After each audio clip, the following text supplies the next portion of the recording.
My daughter brought home a man who drove a Land Rover and knew how to shake hands like a politician. Everyone at the party told me they were perfect together. Standing at my own birthday celebration, surrounded by people I'd known for 30 years, I felt the wrongness of it like a splinter I couldn't find. That was 6 months before she pressed a folded napkin into my palm during the cake cutting and whispered, "Dad, please read this alone." Before I tell you what was written on that napkin, let me tell you about the moment I first knew something was wrong with Ethan Marsh. He arrived at my house in Astoria that first Sunday in September, driving a black Land Rover Defender with Oregon plates. I ran through a contact before dinner was finished. The vehicle was leased, 9 months behind on payments. He didn't know I'd checked. He sat at my dining table with the easy confidence of someone who has never been seriously questioned about anything, asking about the view from my windows, the square footage of the house, whether the coastal property market had treated me well. Not once did he ask about my daughter. Not once did he ask what Claire enjoyed, what made her laugh, what she was working toward in her residency. He looked at her the way people look at a door they intend to open. My daughter is 31 years old. She's a pediatric resident at OHSU in Portland, 3rd year, the kind of doctor who stays an extra hour because a child is scared. Her mother passed when Claire was 16, and the two of us built something solid from that loss, something quiet and honest. She learned early that I see people clearly. She also learned that I don't always say what I see. I smiled through dinner. I asked Ethan appropriate questions about his work, his background, his family. He told me he was a real estate developer with projects across the Pacific Northwest, that his sister Rachel handled the financing side of the business, that they'd built something together from nothing. He said it with rehearsed pride, the kind that sounds genuine until you've heard hundreds of witnesses use that same careful tone. I spent 40 years as a federal judge in the District of Oregon. I retired at 67 because my knees gave me trouble in the courtroom and because Claire asked me to be present for a while before I became an old man without noticing. I had presided over 214 criminal trials. I had sentenced people for bank fraud, wire fraud, mortgage fraud, elder financial abuse, and a particular category of manipulation that the law calls undue influence. I understood, in my bones, the architecture of a con. After Ethan and Claire left that night, I sat in my study and called my oldest friend, a man named Gerald Okafor, who had spent 30 years as a supervising agent with the FBI's Financial Crimes Division in Portland before retiring to teach at Lewis and Clark. I told him what I'd observed. He was quiet for a moment. "Give me 48 hours, Gerald said. 48 hours later, he called back with a tone I recognized from courtrooms. The Land Rover was the least of it. Ethan Marsh had 2 LLCs, both dissolved, one in Oregon and one in Washington state. He had a pending civil judgment in King County for breach of contract, an unpaid IRS notice for $86,000, and a prior relationship with a woman in Bend whose family had filed a complaint with the Oregon Department of Justice 18 months ago, a complaint that had been investigated and closed, without charges due to insufficient evidence. His sister, Rachel Marsh, held a mortgage broker license in Oregon that had received 2 regulatory inquiries in the past 3 years. I thanked Gerald and set the phone down. I looked at the photograph on my desk. Claire at her medical school graduation, laughing at something out of frame, her mother's cheekbones, my stubbornness. I didn't call Claire. Not yet. I had spent a career waiting. You do not move until you understand the full shape of what you are dealing with. Partial information produces partial justice, and partial justice has a way of letting the worst parts survive. Over the following weeks, I watched carefully. Ethan came to Astoria 4 times. Each visit, he found a way to walk through every room of my house, asking about this object or that painting, curious in the way of someone building a catalog. He asked about my pension twice, once calling it your retirement situation as though money were a delicate subject between us. Claire watched these moments with a slight tension I recognized, a tension she was working to suppress, the look of someone telling themselves they misread what they just saw. He was charming. I will say that honestly. He had the gift of making you feel like the most interesting person in the room for exactly as long as he needed you to feel that way. He volunteered at a food bank, or said he did. He brought wine that cost enough to signal awareness of money without being vulgar about it. He spoke about Claire with the vocabulary of a man in love, tenderness layered over calculation the way paint covers drywall. By November, I had learned through Gerald's contacts and my own quiet research that Ethan and Rachel's business model was not real estate development. It was proximity.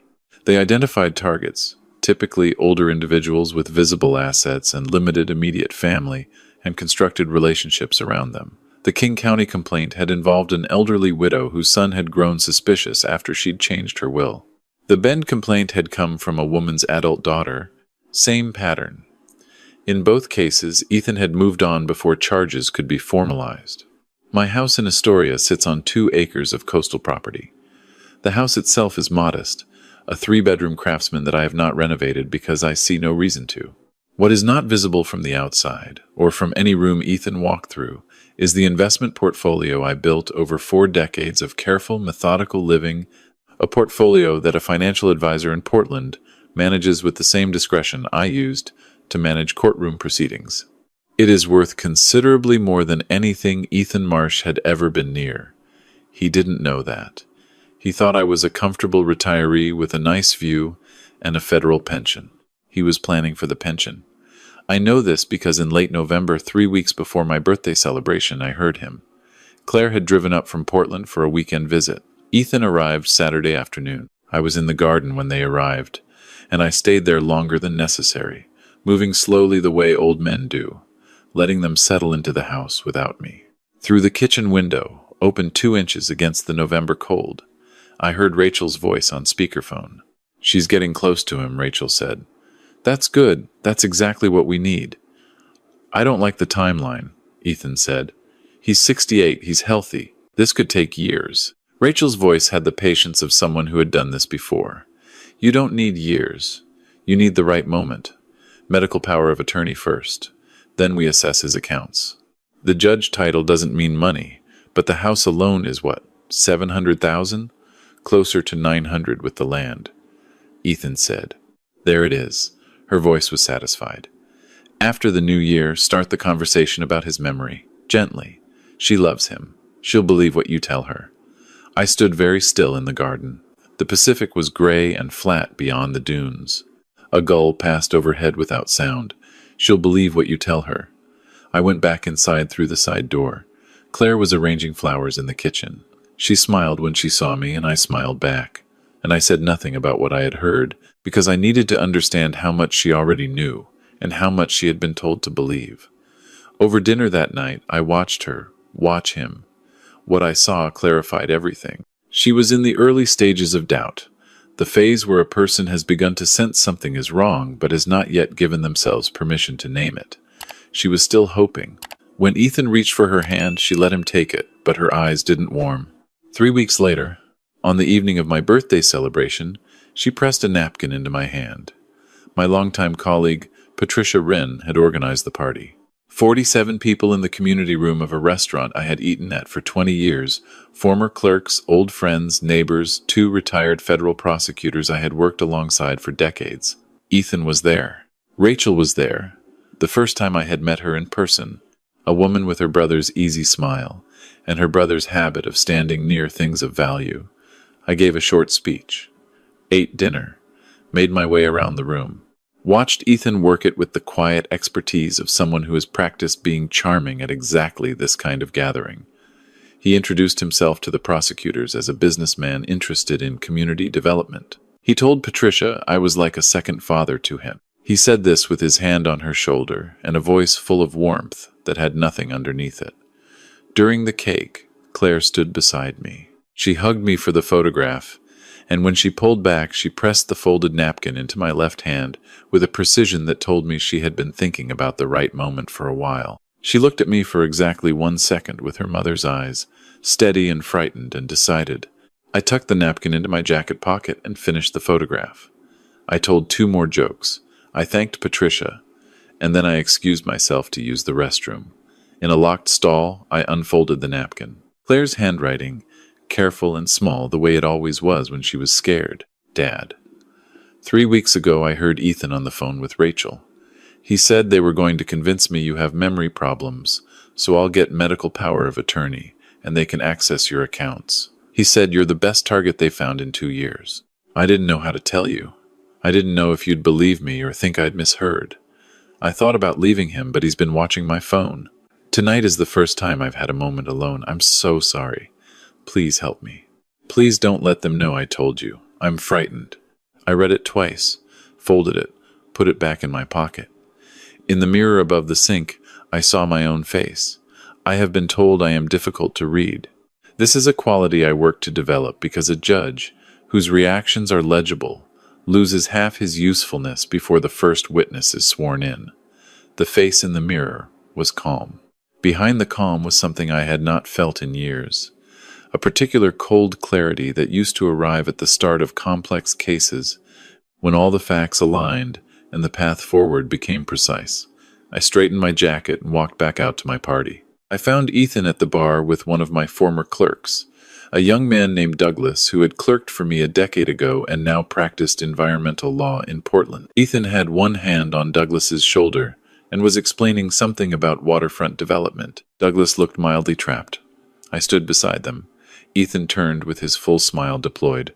"Robert, great party. You've got good people in your corner." I smiled back with everything I had. "I really do," I said. "I spoke to Gerald before I left the parking lot that night." He answered on the second ring. "I need everything formalized," I said. "The documents, the prior complaints, the dissolved LLCs, the King County judgment, the IRS notice, all of it assembled and ready." He was quiet for a moment. "When?" "When I decide to move." "How long?" "I don't know yet. A week, maybe 2. I need to talk to my daughter first." Gerald said he'd have the file ready within 3 days. Then he said, "Robert, just tell me one thing. Is she safe right now?" I thought about the napkin, about the phrase watching my phone. "I think so," I said. "But we're going to move carefully." The next morning I drove to Portland. I didn't call ahead. I knew Claire's Sunday schedule because we had talked about it every week for 3 years, an old habit from her intern year when I worried, and she let me. I arrived at her apartment building at 9 in the morning and called her from the lobby. She came downstairs in scrubs and running shoes, and when she saw my face, she understood immediately that she didn't need to explain anything. We walked to a coffee shop 2 blocks away. She told me everything, the full version, without the constraint of a napkin. 3 weeks ago, she had gone to use Ethan's laptop to print a boarding pass while he was showering. She'd heard him come out of the bathroom and reached for the nearby phone to make it look like she hadn't used the laptop. She accidentally picked up his unlocked phone instead and saw an open message thread with Rachel. The thread contained a detailed timeline. Month 1, build trust with the daughter. Month 2, introduce the memory concern narrative. Month 3, introduce the power of attorney conversation, frame it as protection for dad. Month 4, begin asset assessment. She had set the phone face down before he came into the room. She had smiled through breakfast. She had driven back to Portland and spent 3 weeks trying to decide if she had actually seen what she saw. "He started mentioning your forgetfulness in conversations," she said. "Little things, like, 'Oh, your dad forgot he mentioned that, remember?' And I'd think, 'Did you?' He's been building a file in my mind, Dad. A file about your decline." I watched her hands around her coffee cup, the same gesture her mother used when she was frightened. "I need to ask you something," I said. "When this is over, what do you need from me?" She looked up. "Not what you think I need," I said. "What you actually need." She thought for a moment. "I need to be the one who ends it with him. I need to do that myself. I don't want to just disappear from his life and have it feel like something was done to me again." "That's exactly right," I said. I drove back to Astoria and called Jessica Tanaka, who had been a federal prosecutor in the District of Oregon for 22 years before entering private practice. I had known her since she tried her first case in my courtroom 30 years ago. She was, without question, the most formidable attorney in the Pacific Northwest, and the only person I would trust to walk into a situation like this without wasting a single motion. She answered on the first ring the way she always did. "Robert, I have a situation," I said. "How bad?" "Bad enough for a Sunday call." She was quiet for exactly 3 seconds. "My office tomorrow morning, 8 o'clock. Jessica's office was on the 14th floor of a building in downtown Portland with a view of the West Hills. I brought Gerald's file and a printed copy of the message thread Claire had photographed on her way out of Ethan's apartment 4 days after the birthday party, when she had gone back for her winter coat and 30 seconds alone with his phone. Jessica read everything without speaking. She turned pages with the methodical calm of someone who has absorbed worse in an official capacity. She looked up, elder financial abuse, Oregon statute, Class B felony. Conspiracy, if we can tie Rachel's communications. The message thread is admissible, as found evidence if Claire photographed it on her own initiative without your instruction. She did? I had no contact with her phone that day, I said. Good. She tapped the file. Gerald's documentation establishes the pattern, prior victims, prior complaints. The King County matter didn't result in charges, but it establishes a behavioral signature.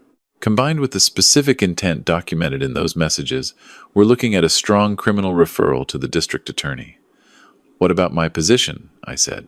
Former judge. Does that create complications? She smiled, not warmly. It creates leverage. Nobody wants the optics of prosecuting the adult child of a retired federal judge for failing to protect her father. And conversely, nobody wants the optics of letting two people walk away from targeting one. She closed the file. I'll file for a protective order this week. We'll document everything quietly for 10 days, then move. I went home and did something that required more patience than anything else in the preceding months. I continued normally.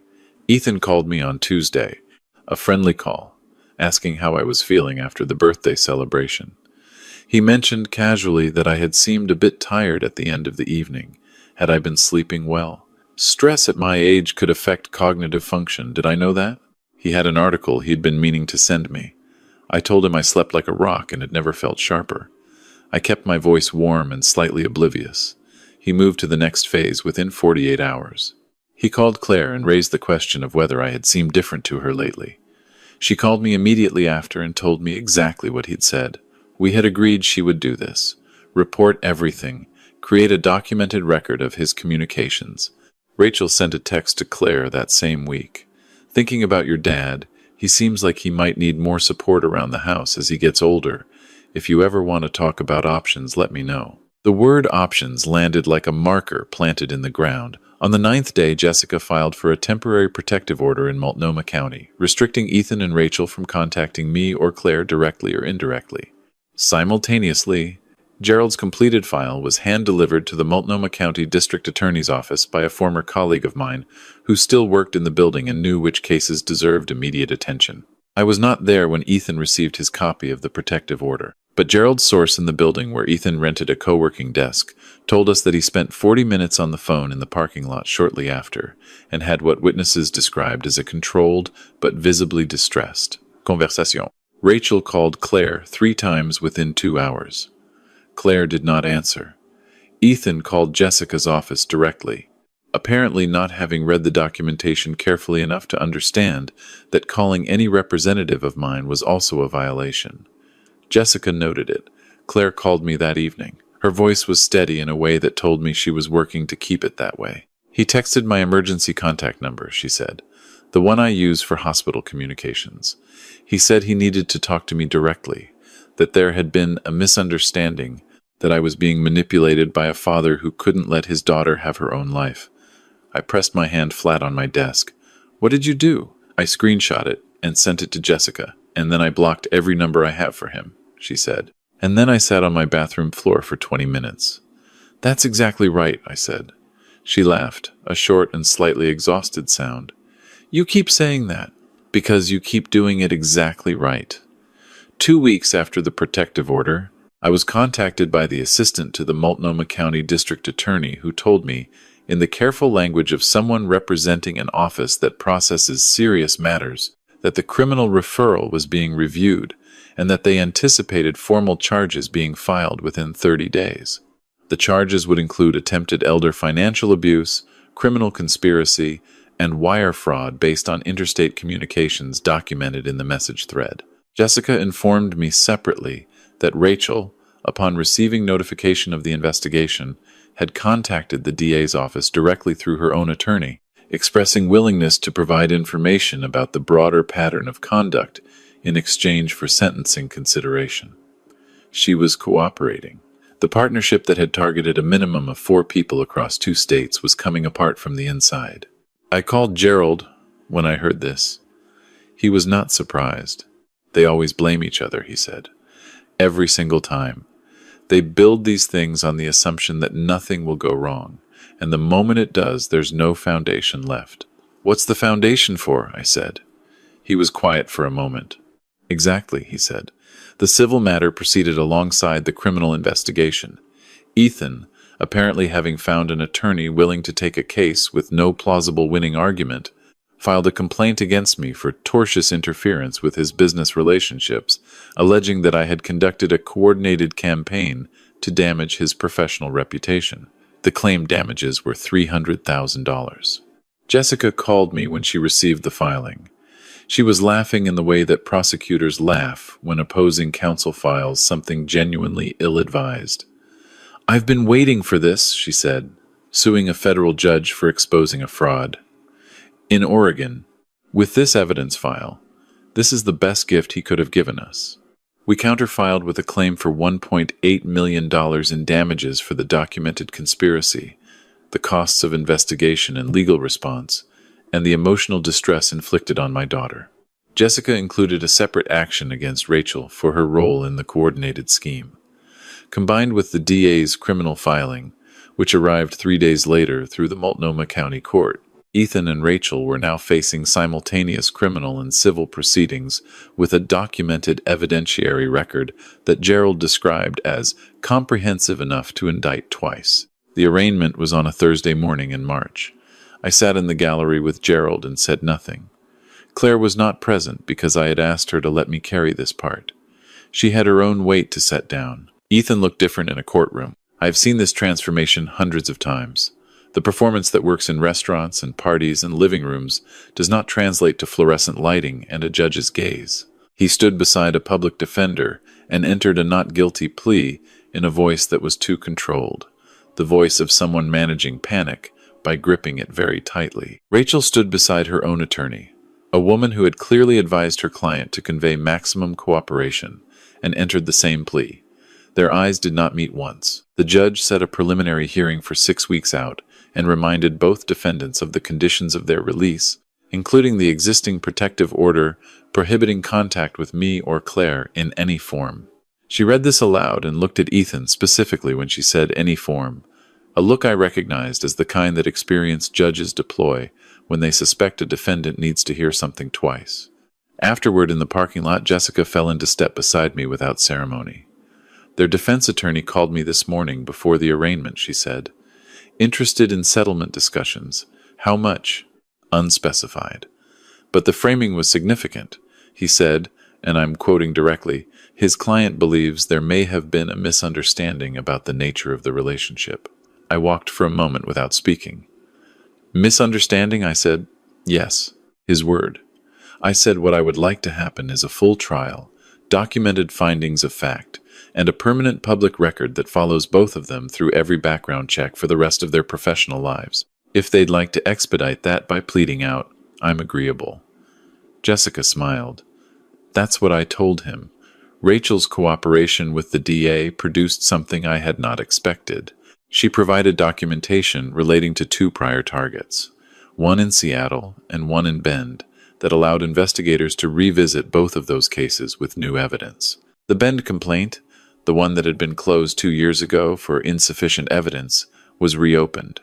The woman's daughter, who had spent 2 years trying to get anyone to listen, called the DA's office in tears when she was notified. Gerald told me about this on a Wednesday evening during the kind of phone call where neither person speaks for a while, after the important thing is said. "You know they didn't come to you because of the money," he finally said. "I know," I said. "They came to you because you looked like someone whose family would believe whatever they were told. Respectable, self-sufficient, alone enough. I understand the calculation. They just didn't know about the 40 years. "No," I said. "They didn't." 3 months after the arraignment, Ethan accepted a plea agreement. The terms included 30 months in federal prison, 5 years supervised probation, restitution to be determined by a civil judgment, and a permanent notation in the Oregon judicial system's fraud registry. His attorney tried twice to negotiate the prison time down. The DA's office, backed by Rachel's cooperation and Gerald's file, and the reopened Ben case, declined both times. Rachel's agreement, processed separately, resulted in 18 months in a minimum security facility, loss of her mortgage broker license permanently, and the same civil liability exposure. She cooperated fully in the end. Whatever they had been to each other as siblings and as business partners, the architecture of loyalty between them had not survived what they were both facing. Jessica sent me the final plea documentation by email with a single line of her own, as clean an outcome as this type of case produces. The civil matter settled 2 weeks after the criminal plea. The settlement amount I have chosen not to specify publicly. The more significant outcome was that a portion of the settlement, through a structure Jessica designed, and I agreed to fund independently of any legal requirement, went into the Elder Financial Abuse Prevention Program at OHSU's legal clinic, the same hospital system where Claire works. The program employs 2 attorneys who help elderly patients and their families identify and respond to exactly the type of manipulation Ethan and Rachel had built their livelihoods around. Claire heard about the donation through the clinic's development office before I told her.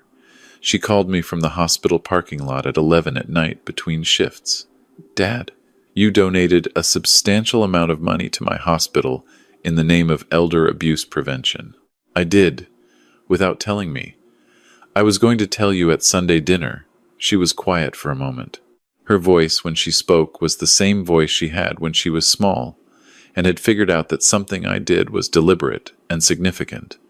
"You're impossible," she said. "I know. Thank you. I know."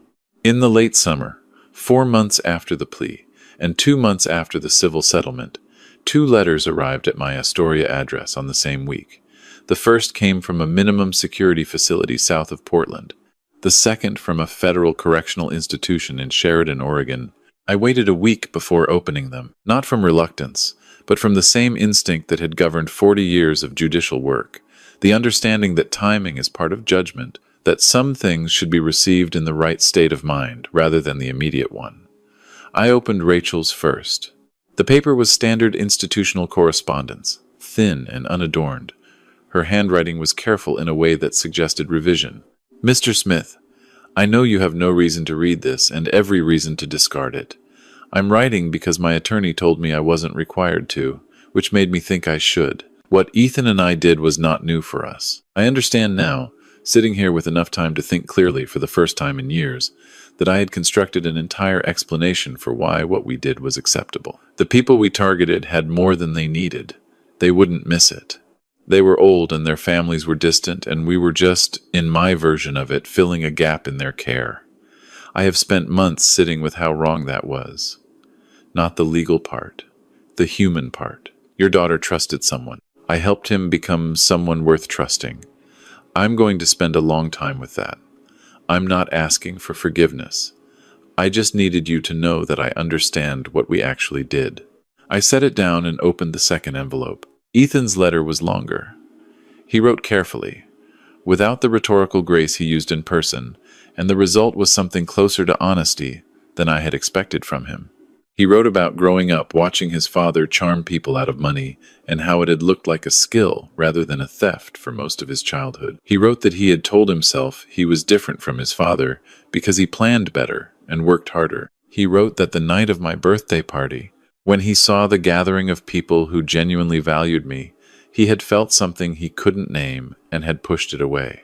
He did not use this as an excuse. He used it as an accounting, the way people sometimes do when they finally have nowhere left to redirect attention but inward. He ended with a paragraph about Claire. He said that whatever he had told himself about his motivations, she had been a person to him, a real one, and that the damage he had done to her ability to trust was the part he would carry longest. He said he hoped she found her way back to herself, and that she deserved someone who asked about her life instead of cataloging what surrounded it. I sat with both letters for a long time. The sun was going down over the Pacific, the sky doing what it does on the Oregon coast in summer, all orange and gray and restless. I wrote 2 replies. To Rachel, I wrote, "Your letter was received and read. The clarity you're describing takes some people a lifetime to reach. Others never reach it at all. Use the time you have to build something you can stand on. I don't wish you prolonged suffering. I wish you the kind of difficulty that produces character, rather than the kind that only produces damage. Stay away from my family permanently. That is not negotiable, and it is not vindictive. It is simply what is required. To Ethan I wrote, "You asked the wrong questions about every person you met. You asked what they had, and what it would take to access it. The fact that you now recognize this is not nothing. It's also not enough yet. 30 months is a length of time that can be wasted or used. Most people waste it because using it requires sitting with things that are uncomfortable, and you have spent your entire life developing mechanisms to avoid discomfort. I hope you find out what happens when you stop avoiding it. My daughter is healing. She doesn't need anything from you, not an apology, and not an explanation. What she needs is for people like you to stop existing in the world as you currently exist. Become someone different. That's the only form of apology that means anything." I signed both letters with my name and nothing else. Claire came to Astoria for a long weekend in August. She brought groceries and a recipe she'd been meaning to try, and we cooked together the way we used to when she was in college, the radio on, the windows open to the coast air. She had started seeing someone from her residency program, a hospitalist named Marcus, who had apparently spent their first date asking exclusively about her work and whether she'd been to the Columbia River Gorge and what she wanted to do with the decade after residency. "He asked about me," she said. "Not about whether you were comfortable financially or whether the house was big. He asked what you were like. What did you tell him?" She thought for a moment, stirring something on the stove. "I said you were the most patient person I'd ever met, and the most dangerous one." I laughed. "That's the most accurate thing anyone's ever said about me." She smiled at the stove. "He wants to meet you. Tell him to come for dinner," I said. "I'll make the fish." After she left on Sunday afternoon, I walked down to the water. The tide was going out, pulling sand in long flat sheets, the sound of it like breathing. I had lived in this house for 22 years. I had raised Claire here after her mother died. I had left the federal courthouse for the last time and driven up the coast to this house and sat on this beach and felt, for the first time in a long time, that I was simply a person rather than a position. What Ethan and Rachel had seen when they looked at me was an old man in a coastal town with a federal pension and a daughter who loved him. Easy in their calculation. Accessible, unable to defend himself with anything more than sentiment. What they had not seen were the 4 decades of watching people try to deceive each other and the particular education that produces. They had not seen the relationships built across 30 years with the people whose professional lives involved finding exactly what they had been doing. They had not seen the daughter they thought was their best instrument become instead the person who handed me the tool I needed to dismantle everything they had built. They had looked at me and seen weakness disguised as dignity. What they had actually found was the other thing entirely.